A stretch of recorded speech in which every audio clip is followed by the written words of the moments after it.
नमस्ते, यहाँलाई आज पनि मैले एउटा राम्रो जग्गा बिक्रीमा लिएर आएको छु।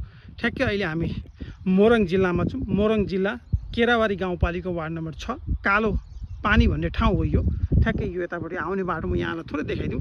हामी ठ्याक्कै धरानतिरबाट आउँदा पनि हुन्छ, धरानको पानमारा हुँदै चोकटी हुँदै आउनुपर्ने हुन्छ। त्यसपछि कालो पोखरी कालो पानीको आर्मी क्याम्पबाट लगभग 101 किलोमिटर पूर्व आइसकेपछि ठ्याक्कै यो प्लोटिङ यहाँले देख्न सक्नुहुन्छ।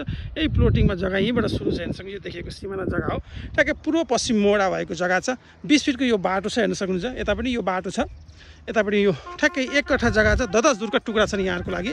उतापट्टि पश्चिमतिर पनि बाटो छ, देख्न सक्नुहुन्छ। यतापट्टिसम्म सिमानासम्म लगेर देखाइन्छु यहाँलाई म। माथि हेर्न सक्नुहुन्छ, यहाँसम्म यसको सिमाना भयो। यतापट्टि हेर्न सक्नुहुन्छ, एकदम राम्रो जग्गा छ। पूर्व पश्चिम मोडा भएको 10 दूरको टुक्रा छ। यदि यहाँहरू इन्ट्रेस्टेड हुनुहुन्छ, यसको पुरा भिडियो हेर्न चाहनुहुन्छ, real estate Nepal Bhuwan Thapa YouTube च्यानलमा गएर यसको पुरा भिडियो हेर्न सक्नुहुन्छ। डिटेल्स, कन्ट्याक्ट नम्बर, प्राइस सबै त्यहाँबाट पाउन सक्नुहुन्छ। थ्याङ्क यू, धन्यवाद।